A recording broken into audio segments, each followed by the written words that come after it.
Welcome to the Broken Pie Chart Podcast, episode 271. I'm your host, Derek Moore. Back with me at long last is my long-lost, semi-permanent co-host, CEO of ZEGA Financial, Jay Pestrichelli. Jay, welcome back. Thank you, Derek. I can't tell you how many emails I got for people saying, you got to come back. Derek needs you, Jay. Like, it's all falling apart without you. That's not what they said. No, I had some emails that said it's better without you. I'm kidding. We're both kidding. It's good to be back. He said, where's Jay? I said, no, Jay just took a little time off. That's okay. Took a little time off. Still a little traveling. Yeah, well, that's good. Maybe we can get to that later. But we need to talk about your friend and mine, Chairman of the Fed, Jay Powell. I got to be honest with you. I got busy with some trading, some other stuff. It was all going so well, and then the market sold off. And yesterday, I'm watching the implied Fed funds futures like I know that you do. It was still one cut for this year. One cut. And by this January 29th meeting of 2025, just under two cuts. Today, okay, it's two cuts, still one cut this year, but two cuts by January of 20. One day, that's all it is. And the reason, Jay, was people were happy that not as many people were getting jobs. Yeah. and yeah, I mean, it's like, the data comes out and people adjust and change their position on this thing. I will say that one cut this year sounds like something we've said before. I don't know where you might have heard that before, but look, in all honesty, when I think through these numbers, these are always fluctuating. They're always changing. They're going to sit this way for a little while. There's not a lot of economic data coming out for the next few weeks, not like like real material information. So we're going to be where we are with rates for a little while. You and I saw all the volatility come out of the options in the Treasury ETFs. Mm-hmm. Like, this is it. Things are kind of set for the die is cast for a little while. I don't know if there's anything that's really going to kind of push the change. But from my seat where I was, who knows what country I was in at the time, as I was watching what was going on, like, there was even some fear brewing that they were going to raise rates once. So Powell killed that pretty well. And then the jobs number came out, and the jobs market, I actually really like the report today, but tells you like, hey, maybe not as many people get jobs. Maybe they're going to have to cut. I don't know. Derek, a lot of speculation here. Basically, the market said, it's going to be kind of steady Eddie for a little while. Nothing extreme seems to be happening. That's the way I took it. The point I made on last week's show, and I know I'm sure you played it several times on your flight home. When you see a Botswana download, that was me. we're really surging in Botswana. So I made the point, and I'll put it in the show notes if you missed it. But imagine in October or November, let's say November of last year, when the Fed was pricing in like 6 or 7, not the Fed funds futures market is pricing in about 6 or 7 quarter point rate cuts. Imagine back then if you knew that the forward-looking, expectations would change to maybe a cut. You would have said, this market is destined for failure. No. It's the expectations have come down. The market's adjusted. Jay, you pointed out today that one of the things you saw was the year-over-year average hourly earnings was only about 3.9, not only about, it was 3.9% year-over-year, albeit on a higher base. But I mean, to me, if we could get to a more of an equilibrium where we can stop talking about the damn Fed and stop talking about interest rates and stop talking about all this other stuff and just get back to a normal thing. I don't know. I mean, is this employment? It seems like wages have stopped going up. Seemed like it was non-inflationary. No, and that's why, look, inflation is the key, right? You could have good news, you could have bad news. What's the impact on inflation? That's all the reaction to the market these days. We had strong earnings the last few weeks. Yeah, good stuff, but it was all about inflation projection and the Fed that drove the market movement. And you're right, we're ready to get away from that and just accept that we are going to be higher for longer. And it seems, I think he said the likelihood of a raise is like not in any existence unless something extreme happens. And generally, rates are going to go lower as they start to see what they want. Derek, I'm going to throw this out there. You and I haven't even talked about this, but fine. Let's say we only get the one rate cut this year, and the market was like, oh, I thought we'd get more, and it might have to go up a little slower than they were expecting. There might be rate cuts in 2025. If we're not going to get them in 24, we get them in 25. This dialogue, we're going to be like a broken record for, I'm telling you right now, the next 9 months, with the exception of us talking about the election. That's it's just going to be about when are they cutting and how much can the market get ahead of it. And I feel like it'll be like it's coming and everyone's going to kind of continue to realize that cuts are going to come at some point. We don't know why or how, but when they do, the market's going to like it. And so it's just going to be this slow bleed higher because there's lack of information, but a theory that cuts are coming, and that's generally good.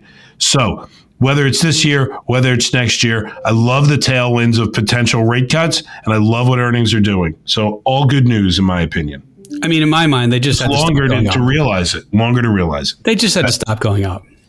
Just stop going up. You've made that point before, that as long as they stop going up, that's the good thing. And the expectation of them going down is a good thing. So the market's going to like those things. And yes, I know we had a 5% pullback. Why? What drove that, right? What was it? Oh, I'm not even going to say it, Jay. I'm not going to say it. Okay. So we're not going to say it. But it was, whatever. It's undoing itself. So right, so we always say that we want to scare people. We want to make people feel good about it. We just made people feel good with the fact that average hourly earnings, i.e. wages on a year-over-year basis, released monthly, that's a lot to say, are only 3.9% above the prior year. And that's been trending down really since the highs of really 22. Something else, it's trending down, but, and people made the point about the average hourly deal. It's the lowest year over year since sometime in 2021. It's not the lowest number since 2003. Employment Cost Index, total compensation, all civilian employees. So not government workers.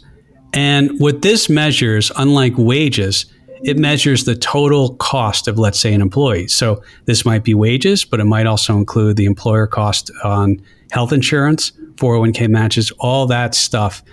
This is still, I don't know, I'll call it about 4.25% year over year. This is a quarterly number that comes out, so we only have through March. This is still higher than it's been since any time. This only goes back to 2003.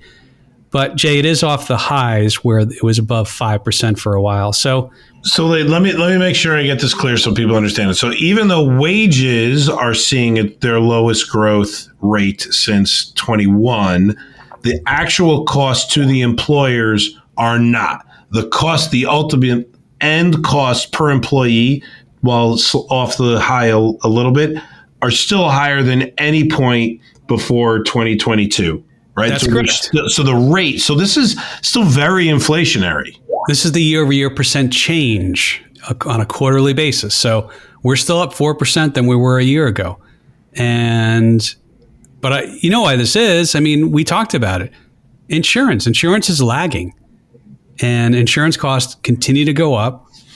And and as wages go up, your 401, if you're matching in the 401k, or the cost to implement a 401k goes up. So these are all like, things when this is the thing when if you work for a big company, they send you the big, nice, colorful pamphlet and says, here's what we're paying you, but here's actually the value of all the stuff we're giving you. So this is the stuff they're giving people. It's still high. It's high.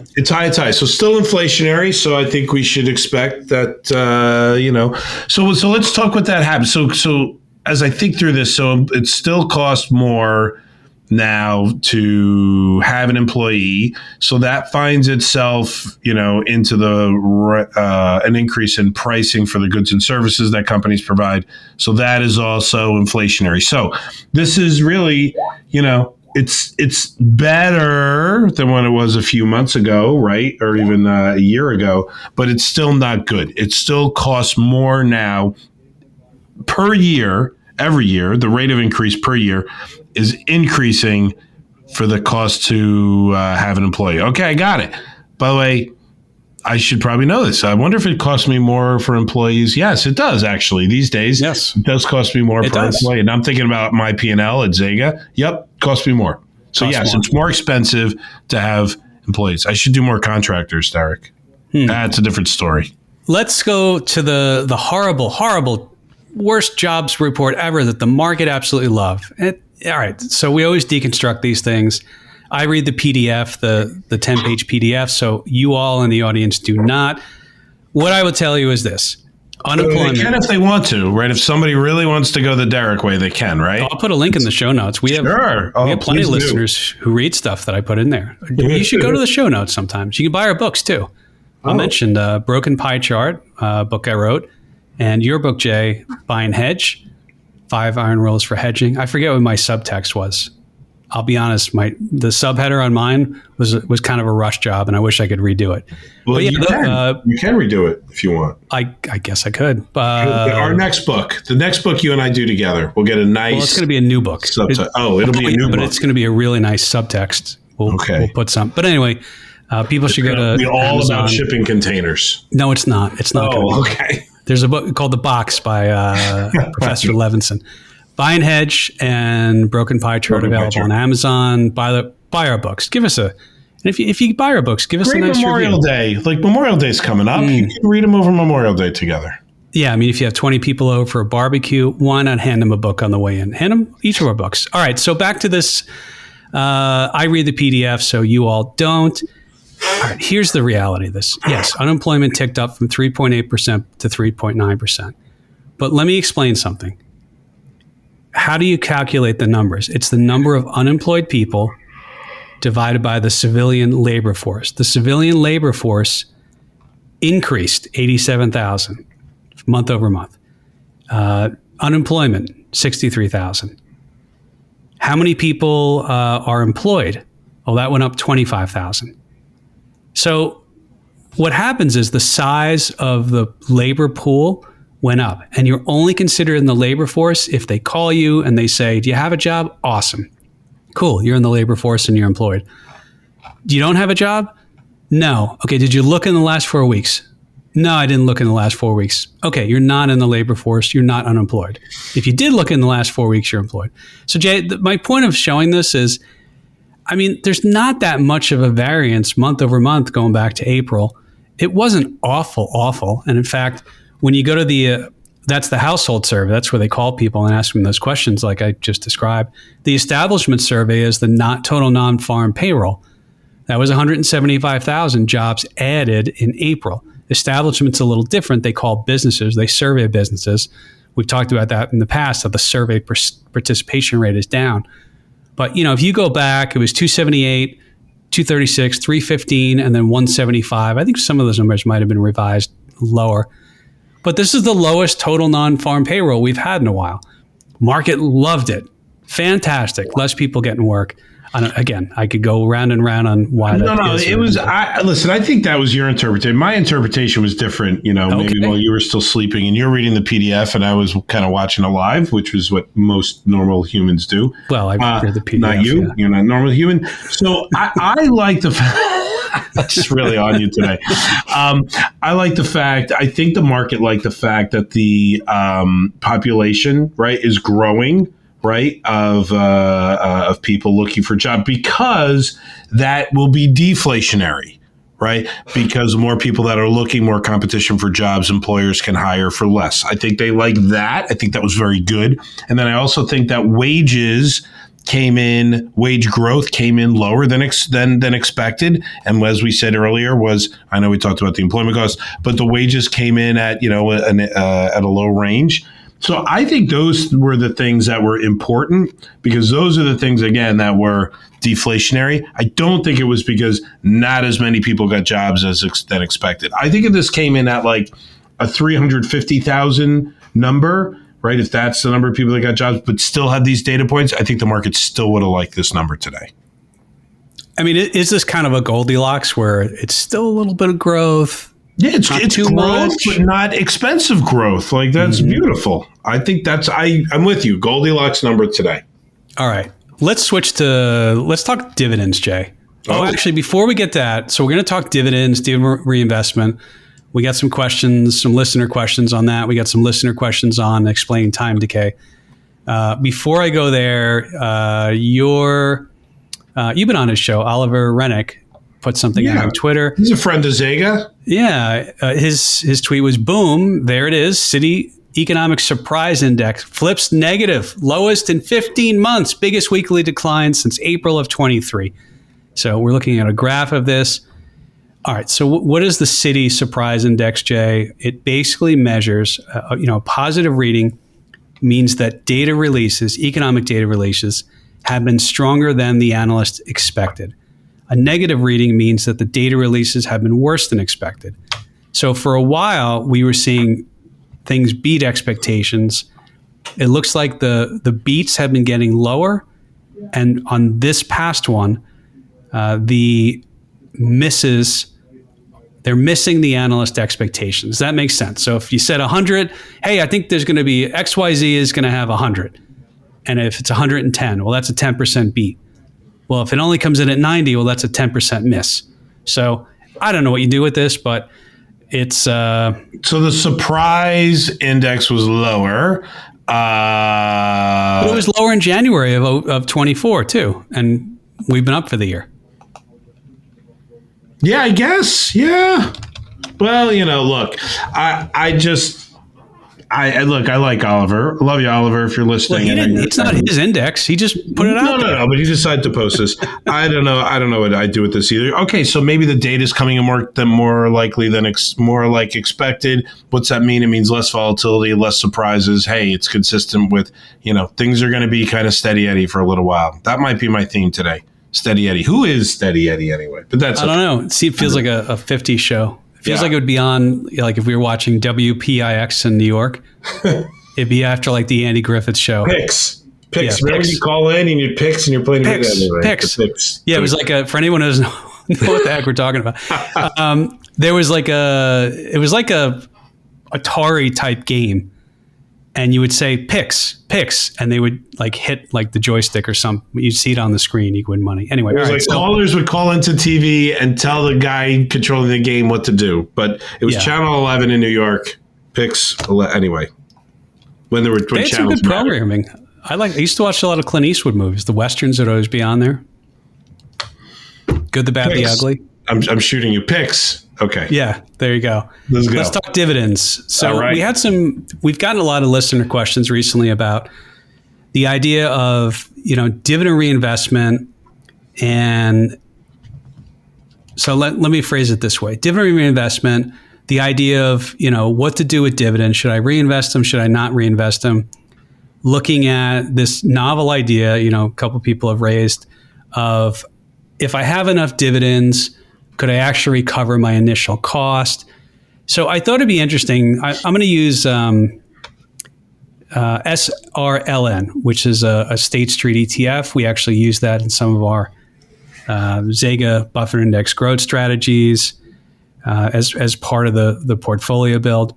But it's senior loans, and these are high yield companies. But these are loans, and in the cap table, they're senior to bonds.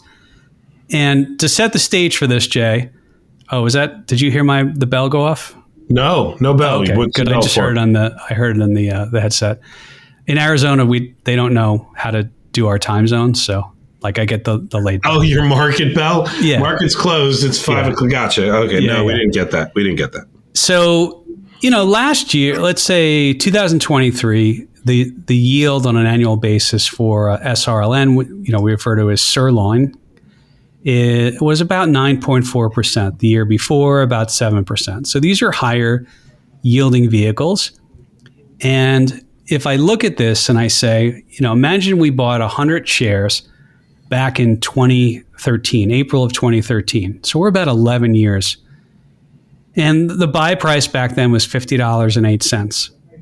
So let's say you have 100 shares, and over the years, you just took the dividends and you stuck them underneath your pillow. And you would have collected $2,465.47. So you paid $5,008. And over the years, you collect about $2,465.47. And so that works out to be about $24.66 per share. So I'll kind of set the stage here, and then we can discuss this a little bit. Okay, so if I bought 100 shares back in 2013 and I did nothing, I got about $24 out of the. So it cost me $50. I got $24 in dividends so far. That's pretty good. It is good. I mean, and obviously the question comes up, well, if it's a higher dividend yielding vehicle, would you accumulate more faster? Well, of course. If the dividend's high. We obviously get these questions all the time because of a lot of the ETFs we manage have high dividends or high distribution rates. But this is a nice one because we call it sirloin, right? I think they call it sirloin too, right? Doesn't I think we've heard them refer to it publicly. I think they call it sirloin. So because it's more of a main, it's been around a lot longer, more of an interesting normal investment vehicle, I would say. This is. So if I held this another 10 years and the rates continue, actually, I'm looking at this, right? The distribution rates have increased because yields have increased the last few years, right? When you started with this thing, you had a 3.2% yield. Today, it's almost 9%. The December rate was over 9. So I guess I got to make another $24, $25 to get all my money back. Is that really relevant? Like if I take this money and I'm sticking it in the couch, does that matter? Like, do I want to try to get all my money back, or is this a vehicle that you're trying to have growth with? Like, as an investor, is that the right way to think about this, Derek? Like, do we tell people just think about at what point are you now free and clear with your investment?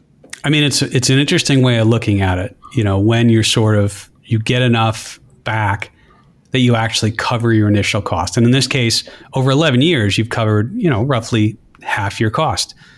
I guess, the other way to do it, and we're not suggesting people put we're being a little facetious here of, take the cash and stick it under your pillow. But the other is you just reinvest the shares. And Jay, that's where you get into the whole total return. So the idea is you take the dividend, you reinvest it, and you're building your share count. And I guess, another way to look at this too is as you have more shares, as the dividend gets paid on a per share basis, you actually can accumulate more and more dividends. You still got the risk of the downside of the underlying, but I think that's where you're going, Jay. Yeah, well, because if you could, right. So if you reinvest the dividends, so I guess, I was setting you up for that. That our default answer is what to do with the dividends. It's reinvest them, right? That is generally, it's known as DRIP, right? A dividend reinvestment plan or program, whatever your custodian wants to call it. Generally, that is, that's what, people do because that's part of the investment. And then you get this compounding, right? And with a fund like Sirloin that's paying a 9% yield, you get to compound pretty quickly, right? Versus say what the S&P is paying at 1.5% or something like that, right? So you start compounding, adding shares. And so, if you started out with 100 shares and you had been reinvesting over time, the math here says you'd now have 72 extra shares, right? So you started with 100, now you've got 172. So that next dividend that's coming, forget about if the rate is higher or not, you're actually on a total dollar amount getting paid more off your initial investment. So if you put that money under the mattress and you don't reinvest the dividends and you just leave it there as cash, well, at that point you're kind of fixing. If the rate is the same, you're fixing the amount you're going to get paid. But if you're compounding the share count by reinvesting the dividends, you're now going to get more per month. And I think, Derek, you had done the math on this, that if the dividend was 30 cents, on the 100 shares, right, you'd get paid $30. But if you got the dividend of 30 cents on 170 shares, you're now making what, over $50? $51.66 on 172.21 shares. Don't forget the 2-1. 2-1. Don't want to forget the 2-1. So this compounding effect works. It's nice. And so like if you start to look at funds that have a significantly higher distribution rate than 8-9%, that compounding also gets accelerated. So a lot of folks ask us, what do I do with the dividends? Our default answer is reinvest them. However, we know some folks like to live off the dividends. We know some folks like to take distributions like, well, that's my income. I don't want to reinvest all my income. I'm not getting any income, right? Dividends are supposed to be for income. Well, dividends are not supposed to be for income. They can be for income. Now you have that conversation of, well, how much do you take, right? So our industry generally defaults to the 4% rule. I think that's a little antiquated at this point. You have to think through that right number of what's right for you.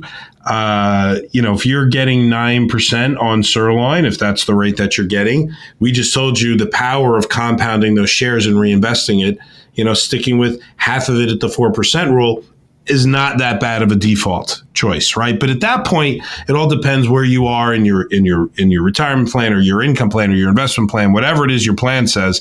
But if you don't need it, you should be reinvesting it. Otherwise, you have money just sitting in cash, right? And as advisors and investment managers, sitting in cash, while that can be a strategy, then there's time for that. It's probably not a significant portion of the overall plan long term. Most investors don't plan to just sit on cash because it's not earning much. You have to put it. Yeah, I agree. And the other way to look at this too is, let's say somebody's taking part of their dividends, and this way they don't have to take other monies to, let's say you get a $100 cell phone bill, and you're like, oh, I'm going to take $100 of my dividend. Well, you would have had to have that money come from somewhere. So even though you're not reinvesting it, you're not getting necessarily return. It's money you didn't have to spend.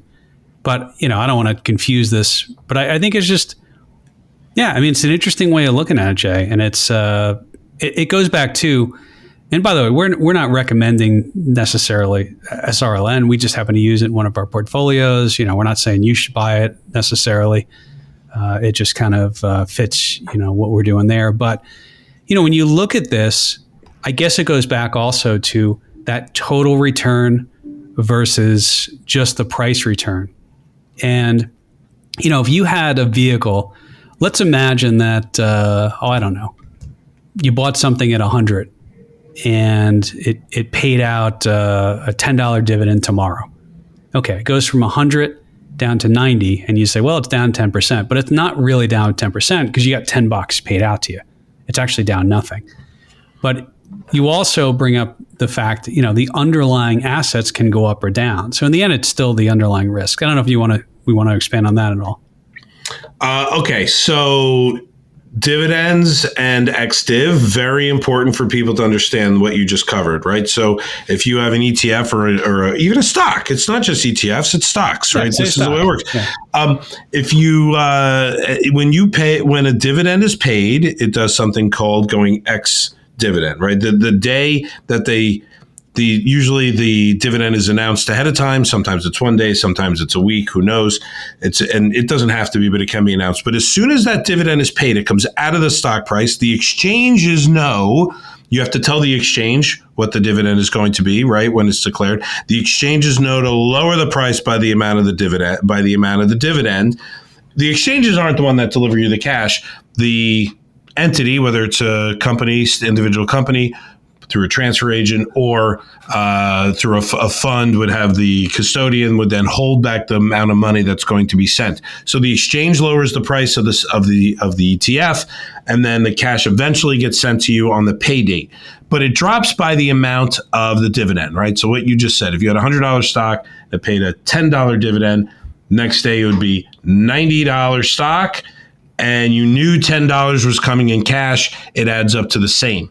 So that's so important for people to realize, because when you start to have higher distribution rates, even with like a sirloin here, right, that's paying out, let's say 9% a year, that's a significant portion of the value of the fund that comes out each month. I think Sirloin pays quarterly, right, Derek? I think that's monthly. Sirloin's monthly. Oh yeah, thanks. I should know. We do invest with that.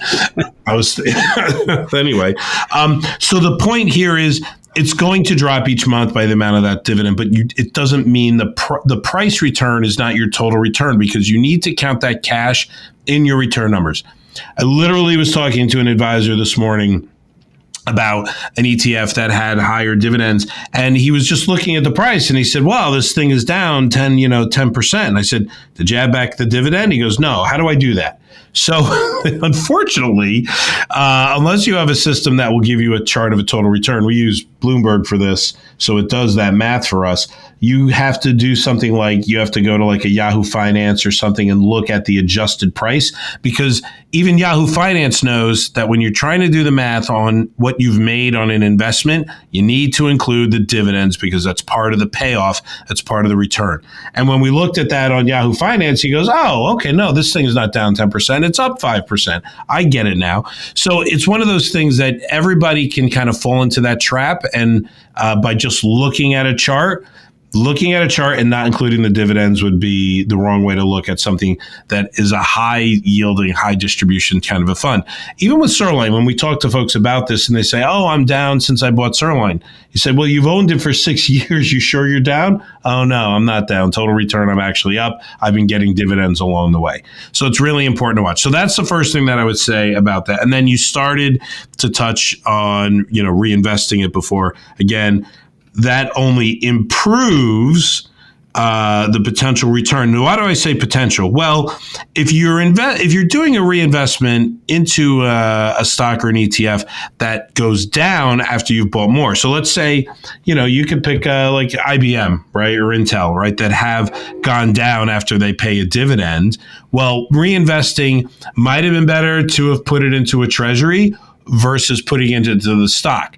So the real benefit of reinvesting the dividend comes with what the stock or the ETF does after you've reinvested. So even though the dividends might be going up, you could be buying more of a declining asset. In those scenarios, reinvesting would have not been the better choice. In those scenarios, taking your money these days and throwing it in, a low risk entity asset like a treasury or a treasury fund might end up having a better payoff for you.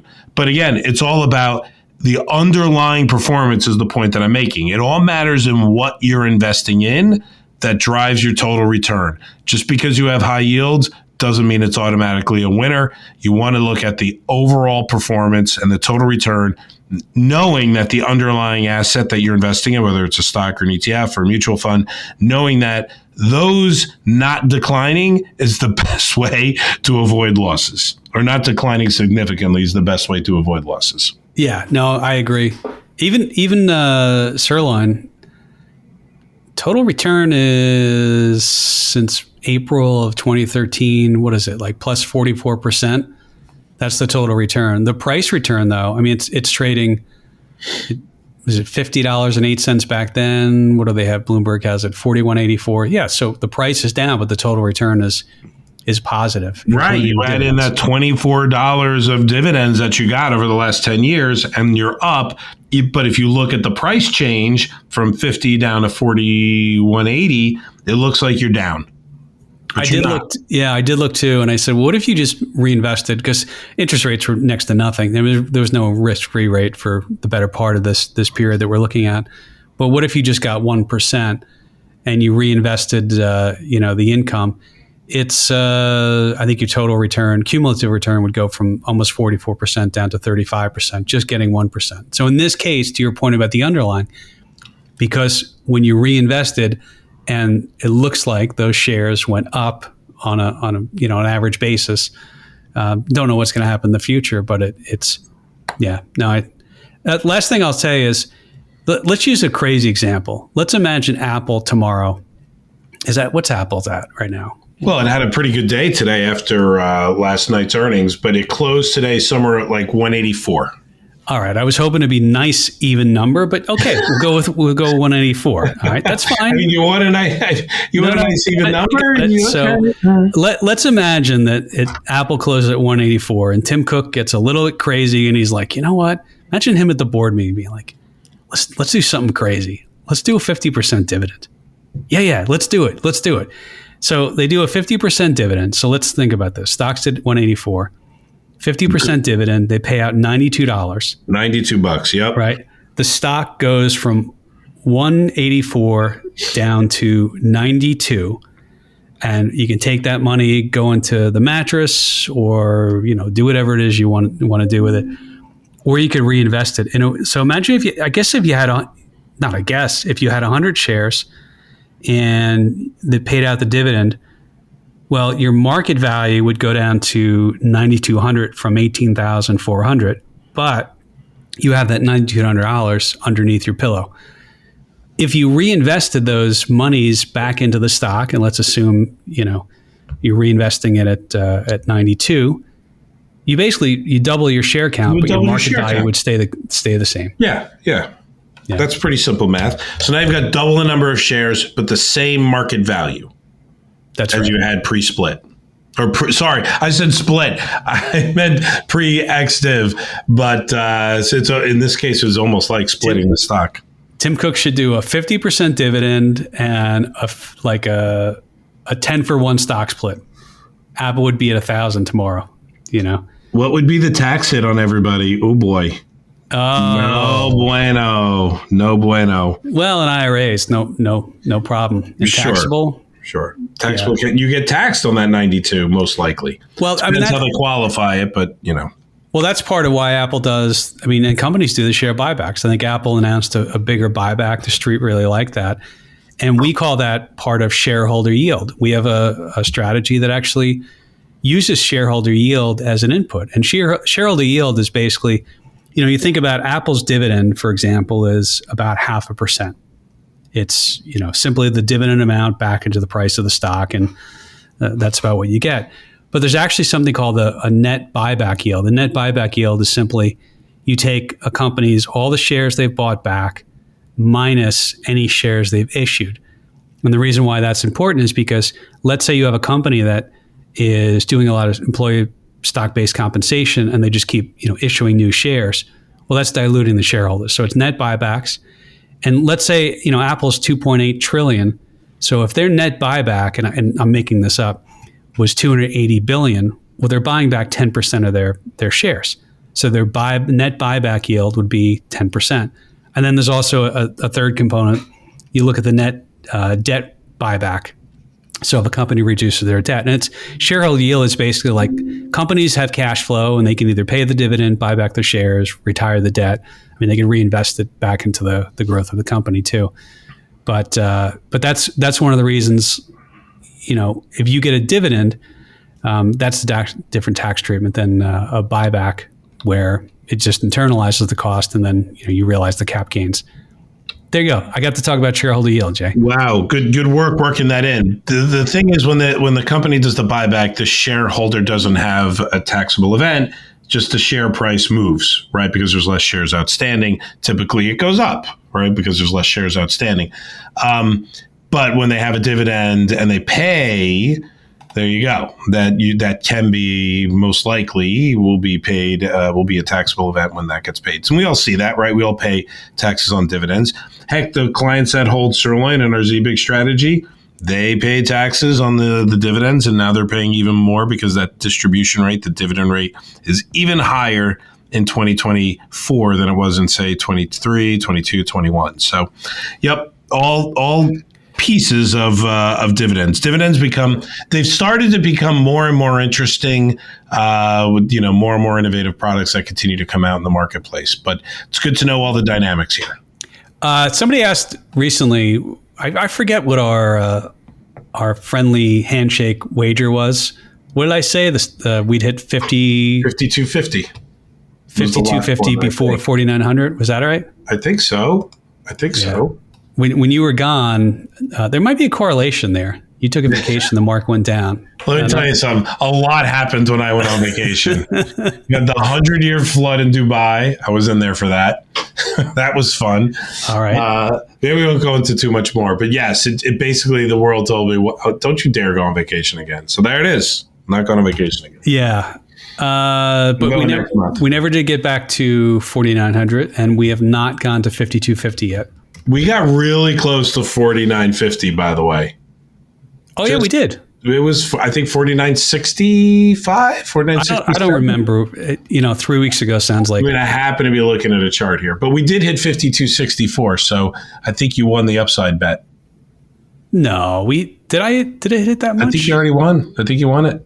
I feel like it was 54 versus. Maybe it was 54. I don't remember. Somebody emailed. It was 5150, and we got to talk about Van Halen for a while, which was fun. That's right. I don't know. Somebody email me, derek.moore@zegafinancial.com. That's DEREK.MOORE at Z as in zebra, E as in Eddie, G as in apple, G as in apple, G as in George, A as in apple. Financial's up to you to spell correctly. Send me emails. We like emails, and we actually got another listener question. We get some of these. And let me go to it. Yeah, let's do this now, Jay. This will be a good one to talk about. This question was from one of our listeners, Bill. He said, maybe you guys can discuss the topic of premium decay on options. And I think really what he was framing is, we throw out, okay, there's time decay on options and everything there, but I think we should maybe talk about, what it is and why it changes. And it's a big deal when it comes to options, right? The time piece, the extrinsic value of an option is a big deal to understand. I would agree. So, wow, if we hadn't put anybody to sleep with dividends, we're going to do it with extrinsic. I'm kidding. It's a good question, Bill. Thank you for the question. So let's do a little exercise here, Derek. Am I? Do you want to be the market maker or do you want to be the investor? Let's play a little role play. I'll be the investor. You want to be the investor? Okay, good. So I'll be the market maker. Or did you want me to be the market maker? No, I like being the jerk market maker. Sorry, market makers. You're not all jerks. Yeah, you are. All right. Okay. So we also had a listener question. Hey, what's the chances the market gets to 6,000 by the end of the year? Oh. So let's use that as the example. Great. Yeah, I'm gonna wheel this. So let's say, and Jay and I have no idea what's going to happen in the markets. I shouldn't say we don't have any idea, but let's look at the options market and see what the options market from a probability standpoint is saying. The chances the S&P, let's use SPY, gets to 600. Want to use SPY? You want to throw dividends into the mix? There you go. Okay, that's fine. No. Let's use SPX. Okay, you're right. Yeah, let's keep it I know simple. For a couple people, dividends would really matter. All right, so I'm going to use the December 31st. Look how nice this. It's perfect. So what's the chances by the end of the year based upon the options market? Okay, so the probability of expiring a penny in the money on the 6,000 call contract is 7.3%, 34% probability. Okay, so let's say I'm the investor, you're the market maker. I want to buy one of these options. So you tell me why. So I'm going to charge you something for this. I'm not going to let you have that position. The money, it's far away, isn't it? Yeah, it's 17% higher. It's 17% higher, but I'm not letting you get that for free. So when you tell me, well, this isn't going to go well because I'm not happy right now. I feel like I'm getting ripped off. You got to pay. You think that you want to make money after 6,000? That would mean it would cost me money after 6,000, right? If I'm the other side of that contract and the market goes past 6,000, I'm going to have to pay for it. So you know what? I'm going to charge you $20 for that. You want to buy this contract? I'm going to charge you $20 per share on an index that's trading at 5,000, which is less than 1%. It's like 0.5%, 0.6%. That's what I'm going to charge you if you think the market is going to close 17% higher than what it is today. All right. I mean, that's 242 days away. So basically, there's no intrinsic value. It's out of the money. So all this is, quote unquote, time value, $20. Okay. So let's talk about that. All right. I pay that. You go ahead. Are you gonna give me the $20? Well, you're giving me a deal, actually. The mark is only $21.75. Yeah. But the reason why that value, that's how the market maker would then turns around and assesses, how much risk I'm willing to take, right? So right now, you're right. That option has no what we call intrinsic value. The ability to buy the market at 6,000 when it's trading at 5,100. Who would go and pay 6,000 for something trading at 5,100? Nobody would, right? So intrinsically, that option has no value, right? There's no, conversely, if you wanted to buy the market at 5,100, that's 27 points in the money when the market's trading at 51.27. So there's intrinsic value. There's value there. Just intrinsically, the actual, hey, there's real money here. You get a benefit of buying at 5,100. That's $27. But the $6,000 strike, there's no value on that. Why? You would never pay $6,000 for something trading at 5,100. But the chance that it gets to 6,000, you already defined, Derek, or the chance that it closes there, would you say 7%? There's a 7.3, yeah. There's a 7% chance, the option market has defined, based on how much you're willing to pay for that option. So when you pay me $20 for this option, that translates to about a 7% chance because of the rate of the cost. If that was higher, right? So if, let's say, for example, you want to look at the NDX, a little more volatile index, right, than the S&P. If you look at the same 17% out of the money, which turns out to be 21,000 on the NDX. The NDX is the NASDAQ 100 index.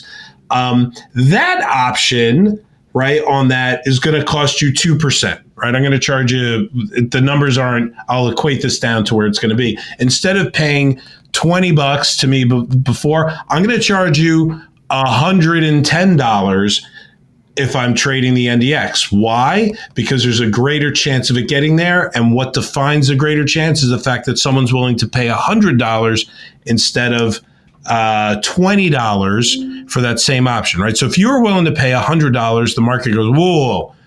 Now, all of a sudden, someone's willing to put up $100 for something that I thought only had a 7% chance of happening. The chance must be greater because someone's willing to pay more for it. And as it turns out, the chance that the market goes up 17%, the NASDAQ goes up 17% is greater. Derek, I show somewhere around a 20 delta, which is about an 18 delta. So it's probably 3 times the chance that the market gets to 21,000 or goes up 17% when you look at the volatility of the NASDAQ. Do you have a probability of expiring in the money number? Yeah, so 13.9% is the probability that, 17.4% out of the money is about a 13.93, 16.8 is about a 14.6% probability of expiring a penny in the money. So the time value, right? This time premium helps define the chance, right? There's people aren't throwing darts to determine like how does the option market come up with the probability. They use the price of the option to determine what the probability is going to be. So the trade happens first. The price gets defined first, and then you get these probabilities. So when you have a greater chance of it going up, it costs you more because somebody set that number, right? Not always the trade. By the way, the market makers have their own tables based on all kinds of things. They say based on how much the NASDAQ moves, based on a couple other things, whatever they're working into their pricing, they're going to charge you $100, the equivalent, if that was what was happening on the SPX. So it's just one of those things that, as I think about this, Derek, by the way, it's not 100, it's more like 80. I got that number wrong just because it's not a full year. But the point is, you're still going to pay more. And all of that time decay, there's no intrinsic value, right? There's no value to that option because who would pay $21,000 to buy an index that's trading at $17,000? You wouldn't. Right. But you're paying up because there's a chance and you think there's a greater chance that the market goes up that much. I think, that when you think about time decay, it's it goes back to probabilities. And sometimes the easier thing for people to understand, or the lazier thing for those of us in the markets to say is, well, there's time value and time decay. And that is true. But when you think about this, let's say that you have, 200 and how many days until, 242 days until the expiration in December 31st. So you've got the 6,000 strike, which is 17% out of the money, above the current price. So think about the chance of a market getting to that level changes or might decrease potentially every day. So let's say you have 30 days left and the market's 17%, and we know what the market's moved historically. Well, the probability of getting there is lower and lower. So really time value is based upon probabilities of reaching somewhere. Yeah, as the market maker, Derek, I would charge you, instead of the $20 for 1 month for the 1 year of getting up 17% to 6,000, as a market maker, I would only charge you 10 cents, right? Because the chance of it going up is significant. Going up 70% in 1 month is significantly less on the S&P, right? So the cost, so that difference between the 1 year option at the end of year option, 290 days at $20 to the 1 month option, you have this decay in $20 down to 10 cents, right? The 1 month option has almost no value, but a year ago, right, it might have, right? If we were to look back in time, at some point, that cost of buying that 6,000 strike SPX option was significantly higher, right? And so we watch the way that those decline. How about a quarter out, right? So 3 months out. Well, at 3 months, you want to buy that option as the market maker. I'm still not charging you very much, right? I'm like charging you 75 cents. So, it's actually, we're coming up on a really interesting point here, right? About the acceleration of deep out of the money options and their time decay versus the time decay of at the money options. But I think this example of how much an option is worth 3 months out versus 9 months. Are we 8 months or 9 months? I guess we're 8 months at this point. 8 months out is pretty significant, right? $20 if you want to pay for an option 8 months out, only 75 cents if you want to buy an option that's 3 months out. Yeah, and that difference is the time decay. The difference in that value shows as time goes on, right? As time gets closer, the value of your options become less. Yeah, and the reason why you as the market maker charge me something is that I buy an option, you're short that same option, you take risk on, and then you have to buy something to hedge because you don't necessarily want to be making a directional play. Maybe there's some market makers or people on the floor years ago who used to do that, but yeah, you have to buy stock to hedge, or buy some of the index to hedge, or buy a future. So yeah, it's just how things work. But hopefully that, I think it's sort of lazy by a lot of people in our industry just to say, well, there's time value, but like why? Why is there time value? And I think hopefully we've explained that. It's the chance of big moves. Like we use the out of the money example, but you could use, a single day size movement versus a month movement. You could go the other way with at the money. So there's a lot of ways to look at this, but you just think about the chance of something happening is really what's driving a lot of that. You're right, Derek. Like it's the thing that drives it. And as time goes on, options decay. By the way, you don't always have to pay the time value, do you? No. You could sell. You could be the one selling that option. You could go to the market maker and say, hey, Mr. Market Maker, I want to sell you that 6,000 strike call all the way out to the end of the year. And the market maker will say, great, I'm only going to give you $20 for that, right? And you could say, great, I'll take the $20. And as time goes on, by the way, I'm looking at the 6 month, which is the end of October, the 6 month 6,000 strike option. It's trading at, let's say, $7-8. So as time goes on, that option, if the market was flat and volatility didn't change in 6 months, that $20 option, that $20 you got on that option is now worth only $8. You just made $12 in time decay. from that. And then as you get closer to the next 3 months, we talked about that goes down to $1, right? So if you get another 3 months, it goes down. By the way, time decay doesn't go linearly, does it? It's also a rate of change thing. It's, if you wondered, hey, did calculus ever matter to me as an option trader? It should, because it's all about rates of change. So I think it's just one of those things, Derek, that you could be paying time decay, you could be earning time decay, you could be the one taking more risk. Is it more risky, Derek, to buy time decay or sell time decay? I don't know. You tell me what the market does, and I'll tell you. Right. You don't know. You have to have a market theory on this one, right? It was a good setup and a good answer, because the point is you never know. I would say this. When you're paying for the time decay, you've defined your risk. You Correct. know the max you're going to lose.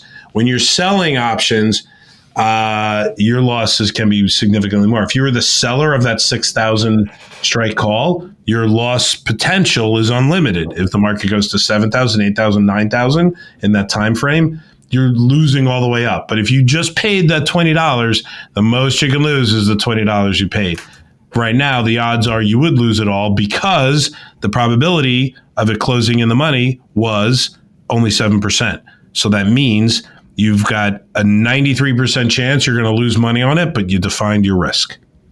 All of those data points go into trading options. We love talking about it.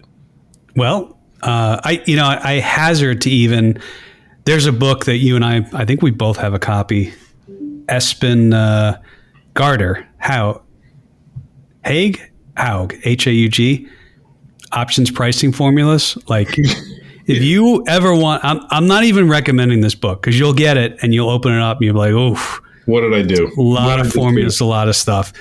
But like, there's calculus in this. There's math and all of this stuff. And I actually love that book, but I wouldn't necessarily recommend it, because it's expensive. You'd get it and you'd be like, all right, what do I do with this? It's too much. All right, Jay, let's get to recommendations that we do want people to do. I'm sure you watched some stuff on the planes that you went on, right? I did. I binged watched the entire season of Fallout. Okay. I'm going to give it a thumbs up. So if you don't know, Fallout is a video game about kind of a post-nuclear apocalyptic world. But there's these group of people that lived underground for a couple hundred years in basically in bunkers. And it's a story of one of them kind of venturing out into the now, not so friendly land of, post-nuclear bombs, and interesting story. I love the way they did it. So I would say watch it if you like that kind of stuff. They did a good job. It's a good story too. Some good actors and actresses in there that you'll recognize. All right. Interesting. I'm trying to think what I watched. I've been watching playoff hockey, Jay. I gotta be honest. I thought you were going to say Barbie. I wasn't sure. No, I'm not watching that. I'm not. Probably never. Still funny for me. Sorry. Never watching that. At this point, you can't, or you'll never be able to admit it. No, there's no chance I'll watch that. I'm sure it's a fine movie, but wait, the Hockeys are in playoff right now. I thought the NBA was in playoffs. Oh boy, you have it's like you and Mike Puck too. I said, the Florida Panthers are one of the teams who can win the Stanley Cup. They're in Sunrise, Florida. You should go see them. It's a couple hours away from you, right? 2 hours? I don't know. Hour and a half. Yeah, I can get down there pretty quickly. Oh, it's south? Is it south, or is it? I guess it is. It's closer to Fort Lauderdale, right? It is. All right. Well, I recommend you go to a game. No, I honestly, I've been watching all the playoffs, and we've been busy. When you were out, I was quite busy. So I can't say I have any new shows. Recording podcasts with Mike, I assume. I did one solo last week. Whoa. Yeah. Did you hit on New Zealand's currency? I mean, you were talking about it. I forgot. No? That was your chance. I got 2 hours on that too. That's a really interesting. I'm so glad you brought that up, Jay. So no, I wish I had more stuff, but no, I've just been watching playoff hockey. That's your recommendation, playoff hockey. Gotcha. I'll give a book. I read a book. This would be funny. Last year, I read my first Stephen King book, and I enjoyed it. But it was what was The Stand? by Stephen King. It's like 1,600 pages. Did you ever read that?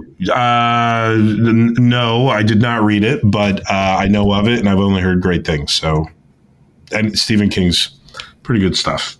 And it's not like a horror book. It's, I don't know how many of these he's done. They made a show. I thought they made a show about The Stand. I think they did. Yeah. But it's a post-apocalyptic, I'll read it, a dark fantasy novel written by Stephen King, first published in 1978. So I read the stuff that his publisher was like, hey, this can't be 1,600 pages. He put it back in. And so, yeah, it's like 1,600 pages. I thought it was great. So there you go. The Stand. Okay.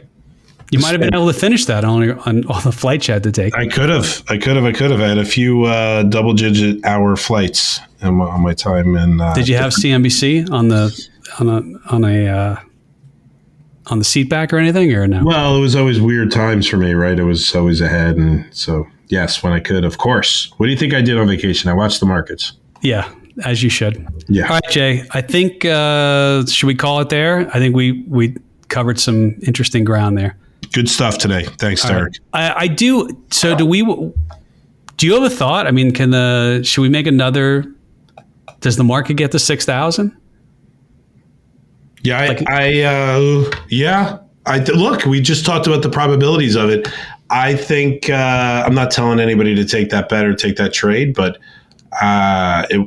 it's certainly within the realm of possibilities here. Do you want to? But what if we both agree? How do we both take the bet? You want me to take the other side of it, just for? I have no idea if it's going to 6,000. It's the reason why I say who's the Ken? Oh, what's his name? He's the one analyst I've seen who says it's going to 6,000. Now other people say it's going to 4,700. What's the time frame? Ever? I take the bet ever. Yes, the market goes to 6,000. Yes, I feel good about that one. Yeah, I don't know.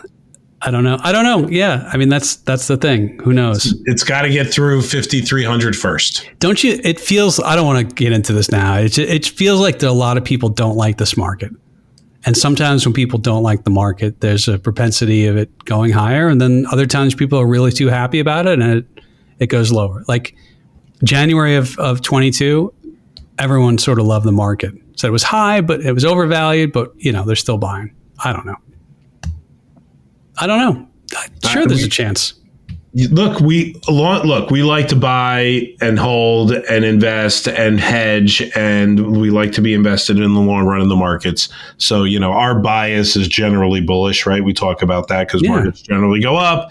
They're up more than 15%, 50% of the time, right? So markets go up. So I don't know, like what would a plus 15% look like this year? It gets us pretty close, right? You starts to get interesting. If not this year, we have the election this year. Ooh. There's a little election potential volatility in there and a little election potential boost. But look, I mean, if you're trying to decide, should I buy the market today? Your time horizon matters, but generally our answer is yeah. And if you're worried about it, hedge it, because hedging got cheap again, Derek. Right? You see the VIX? You see the data point? I did. The VIX is 74. The VIX at 13.5 today. I mean, there's not a lot of fear in this market. So when you say this is like a hated market, the options market certainly isn't showing that. No, not at all. Yeah. Not at all. Sorry, we got back onto the markets. All right. That's why we buy, we hedge. We don't necessarily pick directions, and there you go. Email Derek. He'll tell you more. Email me, derek.moore@zegafinancial.com. Jay, that's it. I'm cutting it. Go get Panther tickets. See you, everyone. Bye.